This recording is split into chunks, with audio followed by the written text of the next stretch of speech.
உயிர்த்த ஞாயிறு தாக்குதலுடன் தொடர்புபட்ட அதற்கு பங்களிப்பு நல்கிய உதவிய சூத்திரதாரிகள், பிரதான சூத்திரதாரிகள், குழுக்கள், இந்த பயங்கரவாதிகள், சூழ்ச்சிதாரர்கள் போன்றவர்களை சட்டத்தின் முன் நிறுத்துவது மட்டுமில்லாமல் சட்டத்தினால் வழங்கப்படக்கூடிய அதிகபட்ச தண்டனையை எந்த தயக்கமுமின்றி வழங்குவதற்கு எங்களுடைய அரசாங்கம் நடவடிக்கை எடுக்கும் என்பதை இந்த நேரத்திலே நான் வலியுறுத்த விரும்புகின்றேன். கோட்டாபய ராஜபக்ச அரசாங்கம் சூத்திரதாரியை பெயரிட்டது.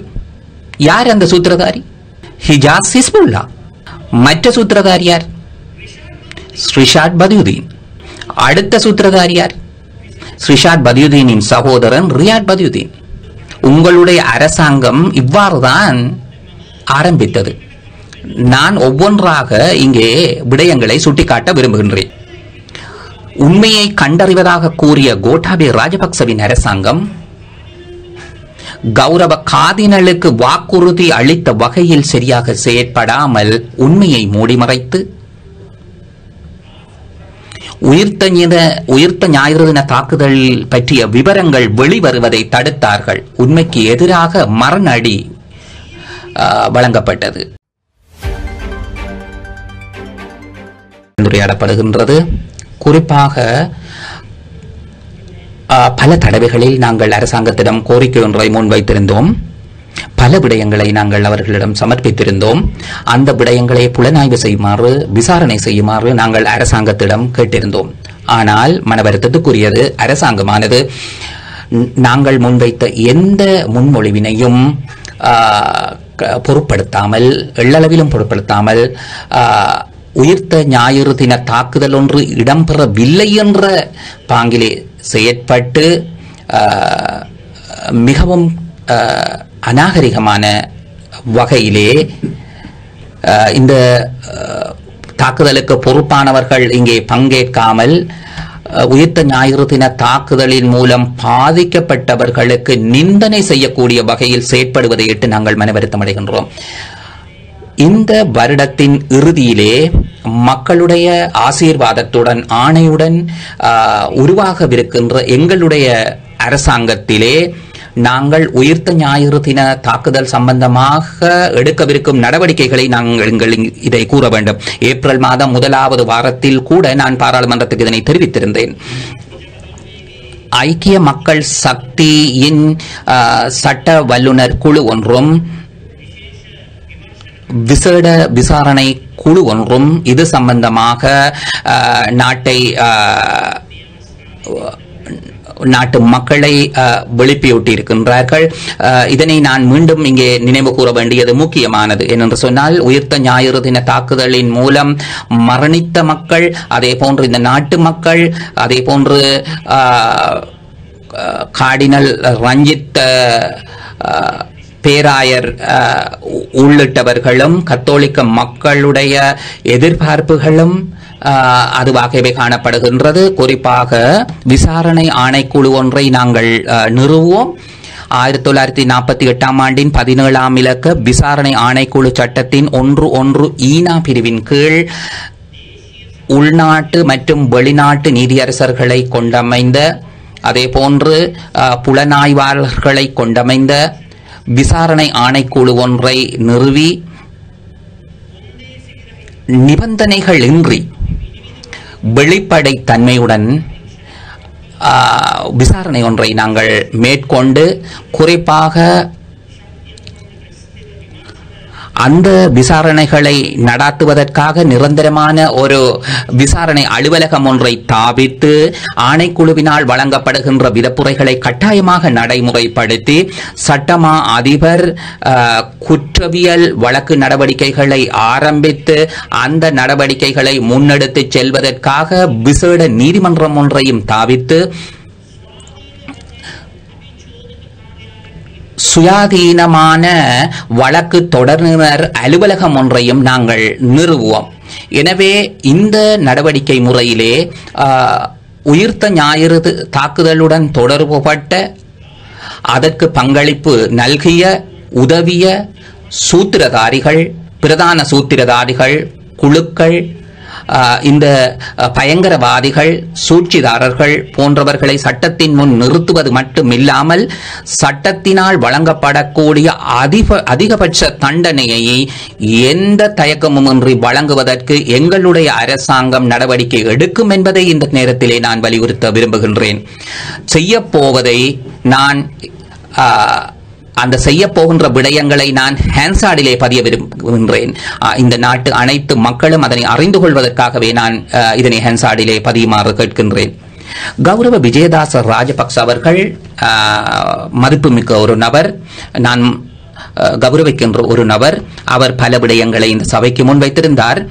உண்மையிலே கௌரவ அமைச்சர் அவர்களை நீங்கள் நன்கு அறிவீர்கள். கோட்டாபய ராஜபக்ச அரசாங்கம் சூத்திரதாரியை பெயரிட்டது. யார் அந்த சூத்திரதாரி? ஹிஜாஸ் ஹிஸ்புல்லா. மற்ற சூத்திரதாரி யார்? ரிஷாட் பதியுதீன். அடுத்த சூத்திரதாரி யார்? ரிஷாட் பதியுதீனின் சகோதரன் ரியாட் பதியுதீன். உங்களுடைய அரசாங்கம் இவ்வாறுதான் ஆரம்பித்தது. நான் ஒவ்வொன்றாக இங்கே விடயங்களை சுட்டிக்காட்ட விரும்புகின்றேன். ஆரம்பித்த திகதியில் இருந்து புலனாய்வு நடவடிக்கைகளை மழுங்கடிப்பதற்கு, மூடி மறைப்பதற்கு நீங்கள் செயற்பட்டீர்கள். சிஐடியை சேர்ந்த ஷானி அபேசேகரவை உள்ளிட்ட 30 பேர் இடமாற்றப்பட்டார்கள். ஷானி பதவியில் இருந்து கீழிறக்கப்பட்டார். மாகாண டிஐஜியின் உதவியாளராக்கப்பட்டார். புலனாய்வு நடவடிக்கைகளை உரிய முறையிலே மேற்கொள்ளவில்லை. அந்த நடவடிக்கைகள் நிறுத்தப்பட்டன. உண்மையை மறைத்தார்கள். உண்மையான தகவல்கள் வெளிவருவதற்கு எதிராக உண்மையை கண்டறிவதாக கூறிய கோட்டாபய ராஜபக்சவின் அரசாங்கம் கௌரவ காதினலுக்கு வாக்குறுதி அளித்த வகையில் சரியாக செயற்படாமல் உண்மையை மூடிமறைத்து உயிர்த்த ஞாயிறு தின தாக்குதல் பற்றிய விவரங்கள் வெளிவருவதை தடுத்தார்கள். உண்மைக்கு எதிராக மரண அடி வழங்கப்பட்டது. சிஐடியை சேர்ந்த ஷானி அபேசேகர் அவர்களை உள்ளிட்ட பெரும் எண்ணிக்கையிலான உத்தியோகத்தர்கள், இந்த புலனாய்வு நடவடிக்கைகளை மேற்கொண்டு வந்த குழுவினர் மாற்றப்பட்டார்கள். அதற்கான காரணம் என்ன? உண்மையை மூடி மறைப்பதற்கே அவர்கள் மாற்றப்பட்டார்கள். இந்த கூட்டு படுகொலையின் பின்னால் இருந்த நபர்களை பாதுகாப்பதற்காகவே அவ்வாறு செய்தார்கள். இவ்வாறான மிகவும் கேவலமான செயற்பாட்டிலே அரசாங்கம் ஈடுபட்டது. ஆனால் இன்றைய அரசாங்கம் கூட அதனை சரி செய்யவில்லை. எனக்கு நினைவிருக்கின்றது, தற்போதைய ஜனாதிபதி கூறியிருந்தார். நான் நினைக்கின்ற வகையில் அவர் பதவியை ஏற்ற காலப்பகுதியிலே குறிப்பிட்டார், ஸ்காட்லாந்து யார்ட் போலீசாரை கொண்டு வந்தேனும் புதிய விசாரணைகள் மேற்கொள்ளப்படும், புதிதாக கண்டுபிடிப்புகள் மேற்கொள்ளப்படும் என்று கூறியிருந்தார். ஆனால் அதை கூட செய்யவில்லை. இந்த கூட்டு படுகொலை, இந்த பயங்கரவாத தாக்குதலின் பின்னாலிருந்து செயற்பட்ட பிரதான சூழ்ச்சிகளை மூடி மறைக்கின்ற முயற்சிகளில் இந்த அரசாங்கமும் ஈடுபட்டு வருகிறது. போலீசுக்கு பொறுப்பான அமைச்சர் அவர்கள் கூறியிருக்கிறார், 99% விசாரணை நடவடிக்கைகள் முடிவடைந்திருக்கின்றது என்று அவர் கூறியிருக்கின்றார். 199% விசாரணை நடவடிக்கைகள் முடிவடைந்திருந்தால் எனது இந்த கேள்விகளுக்கு அவர் பதிலளிக்க வேண்டும். இந்த கேள்விகளுக்கான பதில்களை அரசாங்கத்திற்கு பெற்றுத்தர முடியாவிட்டால் உண்மையிலே வருடம் முடிவடையவிருக்கின்ற தருணத்திலே மக்களுடைய ஆசீர்வாதத்துடன் ஆட்சி பீடம் ஏறவிருக்கின்ற எங்களுடைய அரசாங்கம் இவற்றுக்கான பதில்களை கண்டறியும். அது கட்டாயமாக இடம்பெறும். எந்த ஒரு நபருக்கோ எந்த ஒரு சக்திக்கோ நாங்கள் அடிபணிய மாட்டோம். அதே போன்று பணத்திற்கோ ஏனைய சிறப்புரிமைகளுக்கோ அச்சுறுத்தல்களுக்கோ நாங்கள் உட்பட போவதும் இல்லை. அதனை நன்கு நினைவில் வைத்துக் கொள்ளுங்கள். எல்லோரும் நன்கு நினைவில் வைத்துக் கொள்வது நல்லது. அமெரிக்காவின் FBI நிறுவனம் CIDக்கு ஒரு தகவலை வழங்கியிருந்தது. சஹரானுடன் தொடர்ச்சியாக உரையாடிய ஒரு நபர் தொடர்பாகத்தான் அந்த தகவல் வழங்கப்பட்டிருந்தது. ஐபிஎல் அட்ரஸ் கூட வழங்கப்பட்டிருந்தது. சிஐடி இந்த நபரை கைது செய்து விசாரணை செய்து வருகின்ற பொழுது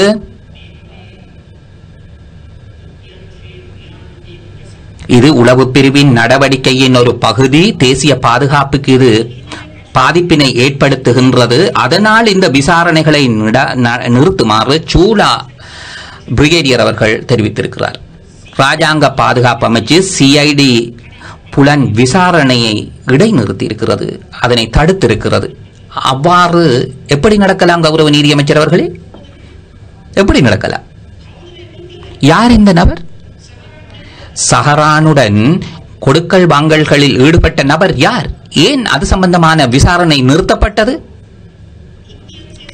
உளவு பிரிவுக்கும் இந்த நபருக்கும் இடையில் இருக்கக்கூடிய தொடர்புதான் என்ன?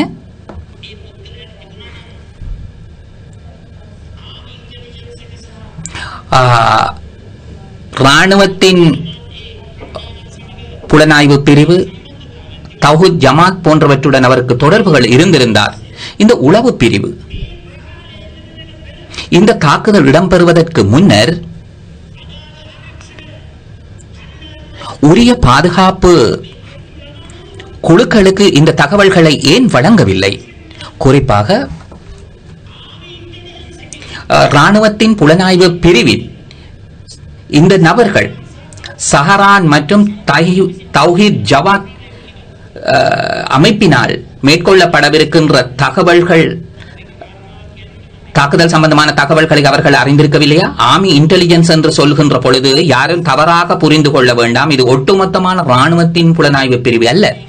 நான் இங்கே கூறுவது இந்த சூழ்ச்சியுடன் தொடர்புபட்ட குழுவினரை பற்றி மட்டுமே நான் கூறுகின்றேன். உளவு பிரிவுகளுக்கு தாக்குதல்களை மேற்கொள்வதற்காக நான் இதனை கூறவில்லை. நான் அவ்வாறான நபர் அல்ல. ஆனால் இந்த சூழ்ச்சிகரமான செயற்பாட்டுக்கு உதவியவர்களை பற்றி மட்டுமே நான் குறிப்பிடுகின்றேன். அப்படியானால் இந்த விசாரணை நடவடிக்கைகளை ஏன் நிறுத்த வேண்டும்? FBI வழங்கிய முகவரியின் பிரகாரம் கண்டறியப்பட்ட நபர்கள் இவர்கள். இந்த விசாரணைகளை ஏன் நிறுத்தினீர்கள்? இதனை நிறுத்தியதன் ஊடாக உளவு பிரிவும் பாதுகாப்பு அமைச்சும் யாரை பாதுகாப்பதற்கு முற்பட்டது? எனவே நான் கேட்க விரும்புகிறேன், இவைகள் சம்பந்தமாக விசாரணைகளை நடாத்தி இருக்கின்றீர்களா? அது சம்பந்தமான உண்மை என்ன?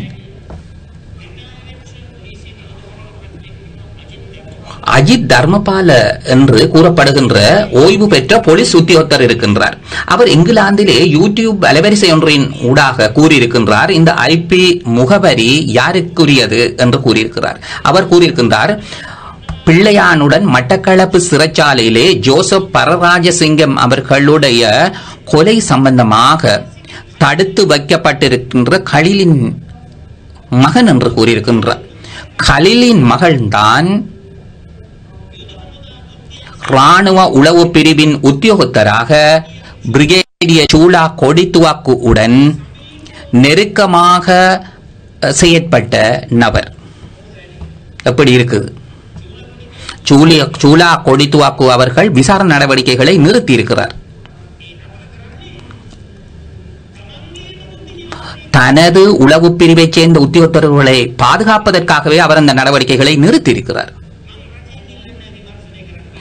உண்மையிலே இதனை புலனாய்வு செய்யுமாறு நான் அரசாங்கத்திடம் திரும்ப கேட்கப் போவதில்லை. நாங்கள் அதனை செய்வோம். உங்களிடம் நான் திரும்ப கேட்கப் போவதில்லை. நீங்கள் இங்கே வந்து பைலா கூறுவதைத்தான் இங்கே நீங்கள் செய்திருக்கின்றீர்கள், ஏமாற்று வேலைகளைத்தான் நீங்கள் செய்து கொண்டு வருகின்றீர்கள். எனவே அரசாங்கத்திடம் நான் திரும்ப கேட்கப் போவதில்லை, இது சம்பந்தமாக விசாரணைகளை நடத்துங்கள் என்று. அடுத்ததாக நான் கேட்க விரும்புகின்ற விடயம் என்னவென்று சொன்னால், தயவு செய்து முடிந்தால் இதற்கும் பதிலளியுங்கள்.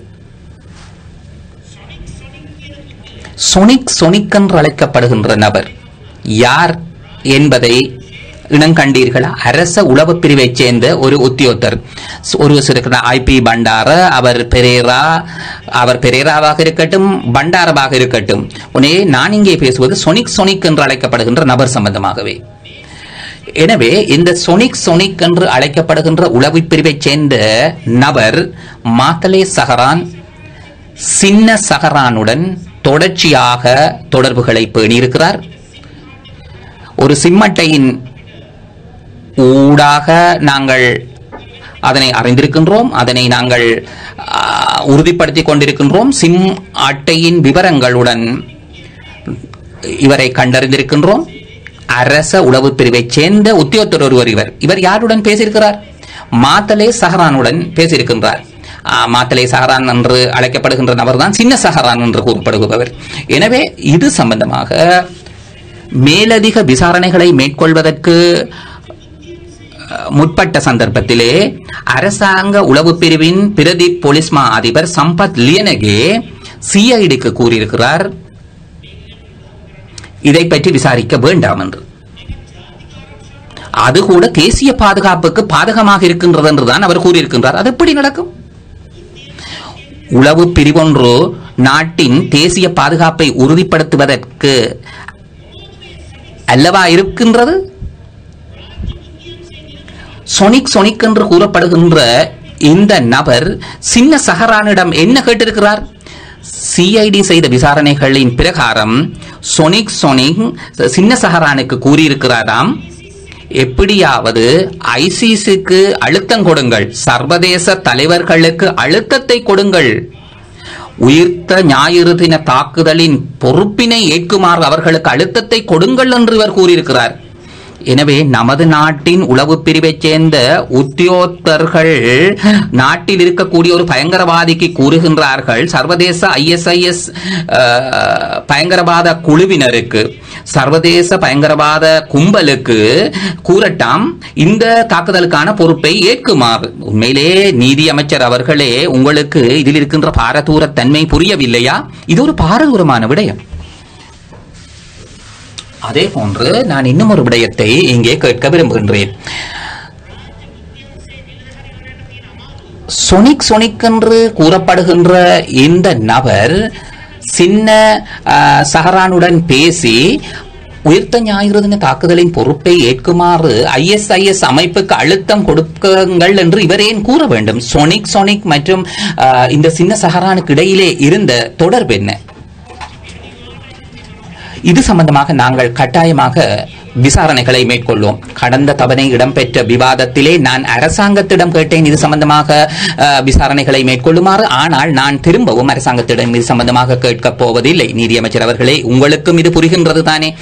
எனவே அதனால் தான் நீங்கள் இந்த அரசாங்கத்தில் இருந்து வெளியேறுவதற்கு தீர்மானித்திருக்கின்றீர்கள். அது மிக தெளிவாக இருக்கின்றது. அது உண்மையில் தெளிவாக இருக்கின்றது. நீங்கள் உங்களால் இதை கேட்டுக்கொண்டிருக்க முடியவில்லை தானே? அந்த உண்மையான விடயம், இந்த விடயங்கள் தொடர்பில் மிக தெளிவான ஒரு விசாரணை அவசியம். அந்த விசாரணையை நாங்கள் கண்டிப்பாக மேற்கொள்வோம் என்பதனை இந்த சந்தர்ப்பத்தில் கூறிக்கொள்ள விரும்புகின்றேன். ඊළඟ කාරණා. அடுத்த விடயம், யார் நீதி அமைச்சர் அவர்களே இந்த அபுஹின் என்பவர்? அபுஹின் என்பது சஹரானுக்கு மேல் இருந்த ஒரு நபர். விசேடமாக சிரேஷ்ட போலீஸ் உத்தியோகத்தர் ரவிசேனரத்ன அவர்கள் அதனை உறுதிப்படுத்தி இருக்கின்றார். உங்களுக்கு தெரியும், ஆணைக்குழுவின் பிரதம தவிசாளர் ஒரு பட்டுச்சீட்டில் எழுதி அனுப்பி கேட்டிருந்தார் ரவிசேனரத்னிடம், சஹரானுக்கு மேல் இருந்த நபர் இவரா என்று கேட்டிருந்தார். எங்களுக்கு அறிய கிடைத்த வகையில் அபுஹின் என்ற பெயர் தான் அங்கு இருந்தது. எனவே இந்த அபுஹின் என்ற நபர் யார்? எங்குள்ளவர்? எந்த நாட்டை சார்ந்தவர்? எந்த அமைப்பை பிரதிநிதித்துவப்படுத்திய நபர் அவர்? இலங்கையரா? வெளிநாட்டவரா? அது தொடர்பில் எந்த ஒரு புலனாய்வு அல்லது விசாரணை இடம்பெறவில்லை தானே? அதை பற்றி பேசவும் இல்லையே. அபுஹின் என்ற நபர் தொடர்பில் சஹரானுடைய மனைவி ஹாதியா இவ்வாறு கூறுகின்றார். 2018ஆம் ஆண்டில் இருந்து இந்த அபுஹின் என்ற நபர் ஹாதியா கூறுகின்ற வகையில் சஹரானுக்கு தொலைபேசி அடைப்படுத்திருக்கின்றார். 2018ஆம் ஆண்டிலிருந்து ட்ரீமா என்ற ஆப்பினூடாக பேசி இருக்கின்றார். ஆனால் அந்த தொலைபேசி வருகின்ற போதே சஹரான் ஹாதியாவிடம் கூறுவாராம், வெளியில் அணையை விட்டு வெளியில் செல்லுங்கள் என்று கூறுவாராம். ஆனால் பல்வேறான சந்தர்ப்பங்களில் இந்த ஹாதியாவிற்கு கேட்ட வகையில் அந்த கலந்துரையாடலில் அவர்களுக்கு இடையில் இடம்பெற்ற உரையாடலானது தமிழ் மொழியில் இடம்பெற்றிருக்கின்றது. எங்களுக்கு அறிய கிடைத்தது இலங்கை தமிழர் பயன்படுத்தும் மொழி அங்கு பயன்படுத்தப்பட்டதாகவே இந்த ஹாதியா அவர்கள் வெளிப்படுத்தி இருக்கின்றார். எனவே நான் கேட்க விரும்புவது 99% விசாரணைகள் நிறைவு பெற்றதாகத்தானே கூறுகின்றார்கள். அபுஹின் என்ற நபர் தொடர்பிலான விசாரணை மேற்கொள்ளப்பட்டதா? அப்படியெனில் ஜனாதிபதி விசாரணை ஆணைக்குழுவின் தவிசாளர் ஒரு பற்றுச்சீட்டில் எழுதி அனுப்பிய அந்த பெயர் நாங்கள் கண்டுபிடித்துக் கொண்டிருக்கின்றோம் அபுஹின் என்றது சரியா? அது உண்மையானதா? ஏன் அதை வெளிப்படுத்தவில்லை? இவ்வாறான விடயங்கள் தொடர்பில் மேலதிக விசாரணைகள் மேற்கொள்ளப்பட்டதா? அபுஹின் என்ற நபர் இலங்கையில் புலனாய்வு பிரிவைச் சேர்ந்த ஒருவரா? தமிழ் பேசும் ஒருவரா? இலங்கையரா? விசாரணைகள் மேற்கொள்ளப்பட்டுள்ளதா? நான் கேட்க விரும்புகின்றேன் இவற்றை. உண்மையில் அவற்றுக்கு அரசாங்கத்திடமிருந்து பதில் எங்களுக்கு அவசியம். அடுத்த விடயம் ஜமில் தான் தெஹிவல டிராபிக்கல் இன் விடுதியில் குண்டை வெடிக்க வைத்தவர். எனவே அவர்தான் தாஜ் ஹோட்டலில் இருந்தவர் என்று சிசிடிவி காட்சிகளூடாக காணக்கூடியதாக இருந்தது. தாஜ் ஹோட்டலில் குண்டை வெடிக்க வைக்க இருந்த சந்தர்ப்பத்தில் ஜமீலுக்கு ஒரு தொலைபேசி அழைப்பு வருகின்றது. அவர் அங்கிருந்து வெளியேறுகின்றார். விசாரணை செய்ய மேற்கொள்ளப்பட்டதா அவருக்கு யார் தொலைபேசி அழைப்பை எடுத்தவர் என்று, யார் அங்கிருந்து வெளியேறுவதற்கு அறிவுறுத்தல் வழங்கியவர், இந்த விடயங்கள் ஆராயப்பட்டதா, விசாரணை செய்யப்பட்டதா? இவற்றிற்கான விசாரணைகளின் பிரதிபலன்கள் என்ன? சேனல் 4 அலைவரிசையில் அசாத் மௌலானா கூறுகின்றார், சுரேஷ் சலே அசாத்துல் மௌலானா அவர்களுக்கு தொலைபேசி அழைப்பை எடுத்து தெரிவித்தாராம் ஜமீலை அங்கிருந்து அகற்றுமாறு. அப்படி என்றால் நான் கேட்க விரும்புவது, இந்த அசாத் மௌலானா என்ற நபர் கூறுகின்ற இந்த கருத்து தொடர்பில் விசாரணைகள் மேற்கொள்ளப்பட்டதா? தகவல்கள் ஆராயப்பட்டதா? கொச்சிக்கடை, கட்டுவாப்பேட்டிய, மட்டக்களப்பு தேவாலயங்களில், அதே நேரத்தில் கொழும்பு விடுதிகளில் குண்டுகள் வெடித்த சிறிது நேரம் கழிந்த பின்னர் எவ்வாறு புலனாய்வு பிரிவினர் அறிந்து கொண்டார்கள் தாஜ் ஹோட்டலில் குண்டை வெடிக்க வைத்த ஜமீலுடைய வீடை இவர்கள் எவ்வாறு கண்டுபிடித்தார்கள்? ஜமீலின் தாயுடைய வீட்டை இவர்கள் எவ்வாறு கண்டுபிடித்தார்கள்? உண்மையில் சஹரான் தௌஹீத் தேசிய தௌஹீத் ஜமாத் தொடர்பில் சிஐடியிடம் ஒரு விசாரணை இருந்தது. சிஐடியிடம் விட கூட கூறவில்லை புலனாய்வு பிரிவினர். நேரடியாக ஜமீலுடைய வீட்டுக்கும் ஜமீலுடைய தாயின் வீட்டுக்கும் தான் நேரடியாக சென்றார்கள். இங்கு பாரதூரமான ஒரு கேள்வி இருக்கின்றது. புலனாய்வு பிரிவினர் சிஐஏ உடன் தகவல்களை பரிமாறிக்கொள்ளவில்லை. இங்கிலாந்தில் இருக்கின்ற அஜித் தர்மபால முன்னாள் போலீஸ் உத்தியோகத்தர் கூறுகின்றார், அவருக்கு கிடைத்திருந்த தகவல்களின்படி ஜமீலுக்கு தொலைபேசி அழைப்பு வந்தது கர்னல் லான்சார் என்பவரிடம் இருந்தே. கர்னல் லான்சார் என்பவர் யார்? அரசாத் உத்தியோகத்தர் ஒருவர். விசாரணை செய்யுங்கள். அசாத் மௌலானா கூறுகின்றார், சலே தொலைபேசி அழைப்படுத்ததாக அஜித் தர்மபால் அவருடைய யூடியூப் அலைவரிசையில் இருக்கின்றது. அன்சார் தொலைபேசி அழைப்படுத்ததாக. இவற்றை விசாரணை செய்ய வேண்டும், ஆராய்ந்து பாருங்கள். எனவே எங்களுக்கு அறிய கிடைத்திருக்கின்றது, அஜித் தர்மபால் அவர்களுடைய யூடியூப் சேனல் அலைவரிசையினூடாக ஜமீல் தொடர்பிலாக ஆராய சென்றவர் யார் தெரியுமா? கலீலின் மகன், ராணுவ புலனாய்வு பிரிவின் அதிகாரி. இந்த பிரச்சனைகள் தொடர்பில் எங்களுக்கு உண்மையை அறிந்து கொள்ள வேண்டும், உண்மையை நாங்கள் அறிந்து கொள்ள வேண்டும். கௌரவ காதினால் அவர்களும் பேராயர் சபையும் பிஷப் பேரவையும் கௌரவ அருட்தந்தையர்களும் கத்தோலிக்க சமூகத்தினரும் நாட்டு மக்களும் நாமும் கூறுவது, எங்களுக்கு உண்மை வேண்டும், உண்மையை நாங்கள் அறிந்து கொள்ள வேண்டும். இந்த ஜமீல் என்பவருடன் ராணுவ புலனாய்வு பிரிவினர் கொடுக்கல் வாங்கல் செய்தார்களா?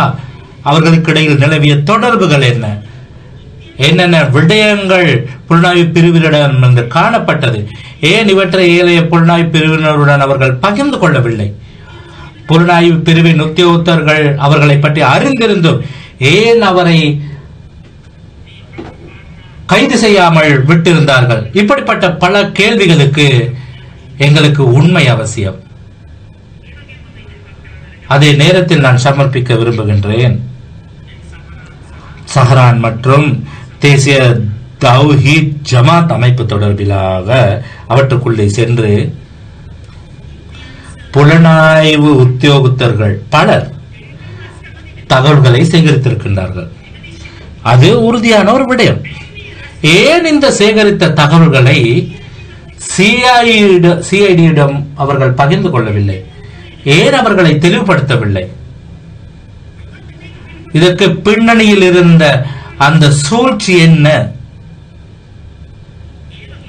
அதே நேரத்தில் எமக்கறிய கிடைத்த வகையில் உயிர்த்த ஞாயிறு தாக்குதல் இடம்பெறுவதற்கு முன்னதாக அது தொடர்பிலான வெளிநாட்டு புலனாய்வு அமைப்பினர் தரவுகளை அல்லது தகவல்களை வழங்கியிருந்தார்கள். 3 சந்தர்ப்பங்களில் நாம் அறிந்த வகையில் அது 4ஆம் திகதியும் கிடைத்தது, ஏப்ரல் 5ஆம் திகதியும் கிடைத்தது, 20ஆம் திகதியும் கிடைத்தது, 21ஆம் திகதி அதிகாலையிலும் கிடைத்திருக்கின்றது. அந்த தகவல்கள் நாங்கள் அறிந்து கொள்ள விரும்புவது, இந்த தகவல்கள் கிடைத்த மூலம் ஆதாரம் என்ன? இந்த நேரடி மூலம் என்ன? ஏன் இந்த நேரடி மூலாதாரத்தை சாட்சியங்களாக பயன்படுத்தி விசாரணை செய்யாமல் இருக்கின்றீர்கள்? யார் இந்த நேரடி மூலாதாரங்களாக இருக்கின்றவர்கள்? இந்த தரவுகள், இந்த தகவல்களை செயற்படுத்துகின்ற வழக்குகளில் ஏன் பயன்படுத்தவில்லை? ஏன் அதனை ஒழித்து மறைக்கின்றீர்கள்? இதற்கு பின்னணியில் இருக்கின்ற ரகசியம் என்ன? தயவு செய்து இவற்றை வெளிப்படுத்துங்கள். நீங்கள் வெளிப்படுத்தவில்லை என்றாலும் எமது அரசாங்கத்தில் இடம்பெறுகின்ற ஒரு விசாரணையில் இந்த அனைத்து வினாக்களுக்கும், அதாவது எந்த விதமான நிபந்தனையும் இன்றி வெளிப்படைத்தன்மையுடன் பக்கச்சார்பின்றி தூய்மையான வகையில் இந்த விசாரணையை மேற்கொண்டு உயிர்த்த ஞாயிறு தாக்குதலை நடத்தியவர்கள், அதன் பின்னணியில் இருக்கின்ற சகல விடயங்களையும் பிரதான சூத்திராதிரி தொடர்பிலும் நாங்கள் நாட்டுக்கு வெளிப்படுத்தி அந்த குற்றவாளிகளுக்கு நிச்சயம் கண்டனை பெற்றுக் கொடுப்போம் என்பதை இந்த சந்தர்ப்பத்தில் நான் தெரிவித்துக் கொள்ள விரும்புகின்றேன். அடுத்த விடயம், சாரா ஜஸ்மின். யார் சாரா ஜஸ்மின் என்பவர்? கட்டுவாப்பட்டிய தேவாலயத்தில் தற்கொலை தாக்குதலை நடத்தி கொண்ட குண்டுதாரி ஹஸ்துன் என்பவருடைய மனைவி. உங்களுக்கு தெரியும், இந்த தாக்குதலை தொடர்ந்து இது ஒரு பாரிய தாக்குதல், சாய்ந்தமர்ந்து தாக்குதல் இடம்பெற்றது. அந்த தாக்குதலில் உறுதிப்படுத்தப்பட்டது 16 பேர் உயிரிழந்ததாக. தற்போது சாரா ஜஸ்மின் 17வது நபராக உறுதிப்படுத்துவதற்கு டிஎன்ஏ பரிசோதனை 3 நடத்தப்பட்டது. தமக்கு தேவையான இறுதி பிரதிபலனை அல்லது பதிலை பெற்றுக் கொள்வதற்கு டிஎன்ஏ பரிசோதனை நடத்தப்பட்டது. முதலாவது டிஎன்ஏ பரிசோதனை இல்லை என்று தெரிவித்தார்கள், 2வதிலும் தெரிவித்தார்கள் அப்படி ஒருவர் இல்லை என்று. எனக்கு தெரியவில்லை 3வதிலும் மெனுகுலேட்டட் டிஎன்ஏ வா என்று எனக்கும் தெரியாது. பலருக்கு அது தொடர்பில் சந்தேகம் இருக்கின்றது. அதனை விசாரணை செய்ய வேண்டும், அதனை ஆராய்ந்து பார்க்க வேண்டும். சாரா ஜஸ்மின் தொடர்பில் உண்மையை நாங்கள் அறிந்து கொள்ள வேண்டும். அடுத்த விடயம், கலனிகம வெளியேற்றத்தில் 2019 ஏப்ரல் 19ஆம் தேதி ஒரு லாரி வந்திருக்கின்றது. ரத்னகுமார என்ற 37,923 போலீஸ் உத்தியோகத்தர் அந்த லாரியை விசாரணை செய்ய அல்லது பரிசோதனை செய்ய முயற்சித்த போது அப்போதைய சீனியர் டிஐஜி தேசபந்து தென்னகோன் அவர்கள் கட்டளையை பிறப்பித்திருக்கின்றார், இதை விடுவிக்குமாறு. இதை ஆராய வேண்டாம். அது ரத்னகுமார போலீஸ் உத்தியோகத்தர் காலை 3:10 மணிக்கு 330 பக்கத்தில் 92வது பந்தியில் குறிப்பிட்டிருக்கின்றார். இப்படி ஒரு கட்டளை வருது, இந்த லாரியை விசாரணை அல்லது பரிசோதனை செய்ய வேண்டாம் என்று. யார் இந்த லாரியின் உரிமையாளர்? இந்த லாரி எங்கிருந்து வந்தது, எங்கு சென்றது, அவற்றில் என்ன இருந்தது, அவற்றுக்குள் என்ன இருந்தது, ஏன் அவர் சிஐடி தற்போதைய போலீஸ் அதிபர் தேசபந்து தென்னகோன் அவர்கள் அதனை விடுவிக்குமாறு கட்டளை பிறப்பித்திருந்தார். இது தொடர்பில் நாங்கள் கண்டிப்பாக விசாரணை செய்வோம். உங்களுக்கு கூறி பயனில்லை, நீங்கள் விசாரணை செய்ய மாட்டீர்கள். 99% விசாரணை நிறைவு பெற்றதா? ஆனால் இவை ஒன்றுக்கும் பதில் இல்லையே. அதே போன்று 2018 நவம்பர் 30 வவுனதீவு போலீஸ் உத்தியோகத்தர்கள் 2 கொலை செய்யப்பட்டவை. நீதி அமைச்சர் அவர்களே, உங்களுக்கு தெரியுமா, இந்த கொலைகள் எல்டிடி மீது சுமத்துவதற்காக சிலர் ஜாக்கெட்களை அணிந்து அல்லது அங்கு கைவிட்டு சென்று பொய்யான புலனாய்வு அறிக்கைகளை 4 அறிக்கைகள் தயாரிக்கப்பட்டது. திகதிகளையும் கூறுங்கள். 5/12/2018, 8/12/2018, 13/12/2018, 3/1/2019 பொய்யான அறிக்கைகளை தயாரித்து சீனியர் டிஐஜி அவர்களுடைய ரவி சேனரத்ன அவர்கள் உட்பட அந்த தரப்பினரை தவறான வழியில் வழிநடத்தியிருக்கின்றார்கள். அந்த தவறான வழிநடத்தலை மேற்கொண்டவர் புலனாய்வு பிரிவின் கர்னல் கேலுன் மந்தும என்பவர். அஜித் தர்மபாலா அவர்கள் தெரிவிக்கின்றார். அஜித் தர்மபாலா கூறுகின்ற அந்த பொய்யான ஜாக்கெட்டை அங்கே வீசிவிட்டு சிஐடி எல்டிடி பக்கம் விசாரணைகளை மேற்கொள்வதற்கு ராணுவ புலனாய்வு பிரிவினரை திசை திருப்பி இருக்கின்றார்கள். அதையும் நாங்கள் விசாரணை செய்வோம், அதை நாங்கள் ஆராய்ந்து பார்ப்போம். அதே போன்று அசாத் மௌலானா ஒரு தொலைக்காட்சி நிகழ்ச்சியில் கூறுகின்றார், 2018 பிப்ரவரி மாதம் புத்தளம் வனாத்துவில்லு என்ற பிரதேசத்தில் சஹரான் மற்றும் சுரேஷ் சலேயுக்கிடையில் ஒரு சந்திப்பு இடம்பெற்றதாக. அது விசாரணை செய்யப்பட்டதா? அது தொடர்பிலான புலனாய்வு மேற்கொள்ளப்பட்டதா? அதன் உண்மைத்தன்மை என்பது தொடர்பில் ஆராயப்பட்டதா? அந்த விடயங்களை நாங்கள் ஆராய்வோம். அதேபோல் நான் கேட்க விரும்புவது, கௌரவ நீதி அமைச்சர் அவர்களுடைய பெயரைத்தான் நான் இங்க கூற வேண்டியதாக இருக்கின்றது. பாதுகாப்பு அமைச்சரும் இல்லை, போலீசுக்கு பொறுப்பான அமைச்சரும் இல்லை, வேறு யாரும் இங்கு இல்லை. எனவே உங்களுக்குத்தான் நான் கூற வேண்டும். இன்னும் சில நாட்கள் நீங்கள் விலக இருக்கின்ற காரணத்தினால் பதிலளிக்கவும் முடியாமல் போகலாம். அப்படித்தானே? நல்லது. விசேடமாக இந்த ஆணைக்குழு அறிக்கை, ஜனாதிபதி விசாரணை ஆணைக்குழு அறிக்கை, பாராளுமன்ற குழு அறிக்கை, மணலகுட அறிக்கை, ஏன் இந்த 3 அறிக்கைகளில் முன்வைத்த பரிந்துரைகள் நடைமுறைப்படுத்தப்படவில்லை? நடைமுறைப்படுத்தப்படாததற்கான காரணம் என்ன அமைச்சர் அவர்களே? தயவு செய்து கூறுவீர்களா? எனவே இந்த நடவடிக்கையில் அல்லது இந்த செயற்பாட்டில் நாங்கள் காண்கின்ற ஒரு விடயம்தான் மிக தெளிவாக ராணுவ புலனாய்வு பிரிவினர், அரச புலனாய்வு பிரிவினர், சஹரான் மற்றும் தவ்ஹீத் ஜமாத் அமைப்புக்கிடையில் மிக நெருக்கமான தொடர்புகளை பேணி இருக்கின்றார்கள். அந்த பயங்கரவாதிகள் தொடர்பான பல தகவல்கள் இந்த புலனாய்வு பிரிவினரிடம் இருந்திருக்கின்றது. சிஐடி செய்த விசாரணை அதனை வேறு திசையில் திருப்புவதற்காகவே இந்த கொலைகளை மூடி மறைப்பதற்கும் அல்லது இதன் உண்மை சூத்திரதாரர்களை கண்டுபிடிக்கவும் வாய்ப்பு இருந்தது. விசாரணைகள் நிறைவு பெற்றது என்று கூறப்பட்டாலும் இவ்வனைத்து வினாக்களுக்கும் இன்னும் பதில் இல்லை. அதே போன்று நான் இந்த சந்தர்ப்பத்தில் கூற விரும்புவது, ஜனாதிபதி விசாரணை ஆணைக்குழு அறிக்கையில் கூறப்படுகிற 271 பேர் மரணித்ததாக. பாராளுமன்ற விசேட குழுவில் 277 பேர் மரணித்ததாக கூறப்படுகின்றது. மலர்கொட அறிக்கையில் 259 பேர் மரணித்ததாக கூறப்படுகின்றது. முன்னாள் ஜனாதிபதி மைத்ரிபால சிறிசேன அவர்கள் கூறுகின்றார் 315 பேர் மரணித்ததாக. 5 வருடங்கள் சென்ற பிறகும் கூட இன்னும் எங்களால் கூற முடியவில்லையே இந்த மிளைச்சகரமான தற்கொலையால் மரணித்தவர்களின் எண்ணிக்கை எத்தனை என்று. இந்த தாக்குதலால் பாதிக்கப்பட்ட குடும்பங்களுக்கு வழங்கப்படுவதாக கூறப்பட்ட நட்டஈடு கூட இன்னும் வழங்கப்படவில்லை.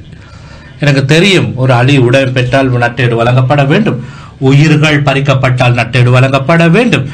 ஆர்ப்பாட்டத்தில் மரணித்தவர்களுக்கு நட்டஈடு வழங்கப்பட்டது சரியாக துல்லியமாக அங்கு வழங்கப்பட்டிருக்கின்றது. ஆர்ப்பாட்டம் 2022ஆம் ஆண்டு தானே நடைபெற்றது. உயிர்த்த ஞாயிறு 2019ஆம் ஆண்டு நடைபெற்றது. உயிர்த்த ஞாயிறினால் பாதிக்கப்பட்ட தரப்பினருக்கு உரிய நட்டஈடு கூட வழங்காமல் ஆர்ப்பாட்டத்தில் பாதிக்கப்பட்டவர்களுக்கு நட்டஈட்டை வழங்கிவிட்டார்கள் சொல்லியமாக. இது சரியா? இது நியாயமானதா? நீதியானதா? நான் கேட்கின்றேன். நான் எதிர்க்கவில்லை ஆர்ப்பாட்டத்தில் பாதிக்கப்பட்டவர்களுக்கு நட்டஈடு வழங்கவே தொடர்பில். கொலை செய்கின்ற, வெட்டுகின்ற, எரிக்கின்ற தரப்பினர் அந்த அரசியலை ஏற்றுக்கொள்கின்ற நல்ல நான். பேராயர் மெல்கம் ரஞ்சித் அவர்கள், காதினால் அவர்கள் 2023ஆம் ஆண்டு 10ஆம் மாதம் 9ஆம் திகதி இவ்வனைத்து வினாக்களையும் முன்வைத்த ஒரு கடிதத்தை அனுப்பி வைத்திருக்கின்றார் ஜனாதிபதிக்கு. கவலைக்குரிய விடயம் நீதி அமைச்சர் அவர்களே, இன்றும் அதற்கான பதில்கள் இல்லை. எனவே நான் கேட்பது தற்போது இவ்வனைத்து விடயங்கள் தொடர்பிலுக்கும் மத்தியிலும் இந்த கோட்டாபய ராஜபக்ச அவர்களுடைய மொட்டு அரசாங்கம் பிரதான சூத்திரதாரியாக ரிஷாத் பதியுதீன் அவர்களையும் அவருடைய சகோதரன் ரியாத் பதியுதீனையும் 52 நாள் சூழ்ச்சிக்கு எதிராக செயற்பட்ட தற்போது இருக்கின்ற ஜனாதிபதி சார்பாக பேசிய ஹிஜாஸ் ஹிஸ்புல்லாவையும் பிரதான சூத்திரர்களாக பெயர் குறிப்பிடுவதற்கு நடவடிக்கை எடுத்திருக்கின்றார்கள். அதையும் நாங்கள் விசாரணை செய்வோம், மறந்துவிட வேண்டாம். ஒவ்வொரு நபர்களுக்கு பொய்யான சாட்சியங்களை தயாரித்து பொய்யான குற்றச்சாட்டுக்களை முன்வைத்து அந்த பொய்யை செய்த சகல தரப்பினருக்கும் பதிலளிக்க வேண்டி வரும். ஆனால் எனக்கு தெரியும், சிலர் கூறுகின்றார்கள் நான் ஜனாதிபதி தேர்தலில் போட்டியிட மாட்டேன் என்று கூறுகின்றார்கள். நான் கூறுகிறேன், நான் ஜனாதிபதி தேர்தலில் போட்டியிடுவேன். அவர்கள் வரவில்லை என்பது அவர்களுக்கு ஏதாவது ஒரு திட்டம் இருக்கலாம் என்னை பற்றி. நன்றாக ஞாபகத்தில், நான் மரணத்திற்கு பயந்தவன் அல்ல. ஆர்ப்பாட்டத்தின் போதும் என்னை கொலை செய்ய முயற்சித்தார்கள் கோல்டேஸில், காலிமுகத்திடலில். அதற்கு நான் பயப்படவில்லை. நாங்கள் வஞ்சகர்கள் அல்ல. என்னுடைய தந்தையும் உயிரை தியாகம் செய்தது பாதையில். அவர் பயப்படவில்லை. அதே ரத்தம் தான் எனது உடம்பிலும் ஓடுகின்றது, எனது நாளங்களில் ஓடுகின்றதும் அதே ரத்தம் தான். எனவே நான் ஒரு வேண்டுகோளை வைக்கின்றேன் பிரசித்தமாக. என்னிடம் பேச வேண்டாம், தொலைபேசி அழைக்க வேண்டாம், கலந்துரையாட முயற்சிக்க வேண்டாம். எங்களிடம் தகவல் இருக்கின்றது, அது இருக்கின்றது, இது இருக்கின்றது என்று அந்த கொடுக்கல் வாங்கல் என்னிடம் சரி வராது. தற்போது இருக்கின்ற ஜனாதிபதி, முன்னாள் ஜனாதிபதிகள் அவர்களுடன் செய்த டீல்களை சஜித்துடன் மேற்கொள்ள முயற்சிக்க வேண்டாம். அவர் சிந்திக்கவும் வேண்டாம். என்னிடம் எந்த டீலும் இல்லை. என்னிடம் இருக்கின்ற ஒரே டீல், உயிர்த்த ஞாயிறில் தாக்குதலில் பாதிக்கப்பட்ட அந்த அப்பாவி மக்களுக்கு, கத்தோலிக்க சமூகத்தினருக்கு பேராயர் காதினால் அவர்கள் உட்பட அந்த பேராயர்களுக்கு, அந்த அருட்தந்தையர்களுக்கு, கத்தோலிக்க சமூகத்தினருக்கு, நாட்டு மக்களுடன் தான் என்னுடைய ஒப்பந்தம் இருக்கின்றது, சமூக உடன்படிக்கை இருக்கின்றது. நான் பயந்தவன் அல்ல. இவற்றை செய்வதற்கு முன்னதாக நாங்கள் எங்களுக்கு எதிராக எதையும் செய்யலாம். நாங்கள் அவற்றுக்கு முகம் கொடுப்போம். நாங்கள் முகம் கொடுத்தோம் தான். அம்பந்தோட்டை மாவட்டத்தில் பல வருடங்களா ராஜபக்சாக்களின் அந்த நடவடிக்கைகளுக்கு நாங்கள் அங்கிருந்த போதும் துப்பாக்கிச்சூடு நடத்தப்பட்டது. என்னுடைய அதிர்ஷ்டம், நான் உயிர் பிழைத்தேன்.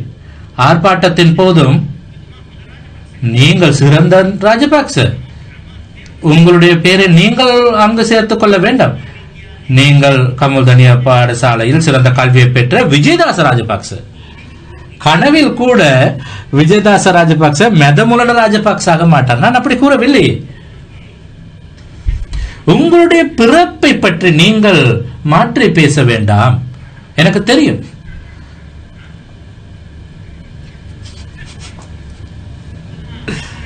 நீங்கள் உங்களுக்கு அவரை பற்றி தெரியுமா? தெரியாதா? மஹிந்த ராஜபக்ச அவர்களுக்கு எதிராக ரணில் விக்ரமசிங்க அவர்களுடன் எங்களுடன் இணைந்து கொண்டவர் அவர். அதற்கும் அவரை முடிவு கட்டத்தான் முயற்சித்தார்கள். இன்னும் கேட்டுக்கொள்ள வேண்டுமா? தெரியாதவற்றை தெரிந்து கொள்ளுங்கள், படியுங்கள். நான் விசேடமாக இந்த சந்தர்ப்பத்தில் கூற வேண்டிய ஒரு விடயம், எந்த ஒரு தரப்பினருக்கும் எந்த வகையிலும் நாங்கள் உண்மையை வெளிப்படுத்துவதை தடுப்பதற்கு நடவடிக்கை எடுக்க மாட்டோம். அதற்கு பதிலாக இருக்கின்ற பதில்களை வீசிவிட்டு வீடுகளுக்கு செல்லலாம். இந்த பதவிகள் என்பது எங்களுக்கு பெரிய ஒரு ஆபரணங்கள் அல்ல. நாங்கள் ஏற்றுக்கொண்டிருந்தால் என்ன நடந்திருக்கும்? தற்போது இல்லை தானே. சோனிக்கும் இல்லை, டானிக்கும் இல்லை, பேனிக் என்றும் இல்லை, ஒருவரும் இல்லை. தற்போது பல்டி அடிப்பவர்கள் தான் இந்த ஏரியாவில் இல்லை அவர்கள். இந்த மூன்றாவது முக்கியமான இந்த விவாதம் இடம்பெறுகின்றது.